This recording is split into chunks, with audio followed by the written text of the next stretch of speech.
ഞാൻ അവിടെ പോകാനിടയായി. ഞാൻ അവളെ കാണാനിടയായി. ഞാൻ അവളോട് സംസാരിക്കാൻ ഇടയായി. എന്താണ് ഞാൻ എപ്പോഴും റിപ്പീറ്റ് ചെയ്തുകൊണ്ടിരിക്കുന്ന ഒരു വാക്ക്? യെസ്, ഇടയായി. എന്താണ്? ഇടയായി.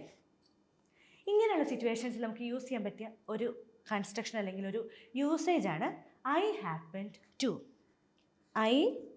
I happened to. ഇവിടെ എന്താണ് പറയുന്നത്? ഞാൻ അവിടെ പോകാനിടയായി. I happen to go there. ഞാൻ അവളെ കാണാനിടയായി. I happen to meet her. അവൾ എന്നെ വിളിക്കാനിടയായി.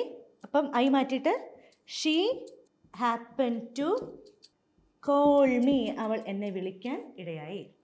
ഓക്കെ, ഇനി ഞാൻ അവിടെ പോകേണ്ടി വന്നു എന്ന് പറയുമ്പോൾ നമുക്ക് എന്ത് യൂസ് ചെയ്യാം? ഐ വന്നു എന്ന് പറയുന്ന വാക്ക് ഏതാണ്? വരിക, വന്നു, കം.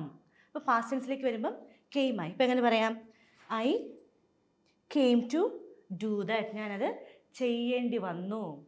ഓക്കെ, ഞാൻ അവിടെ പോകേണ്ടി വന്നു എന്ന് പറയുന്നത് എങ്ങനെയാണ്? I came to go there. അവളെ കാണേണ്ടി വന്നു. I came to meet Har.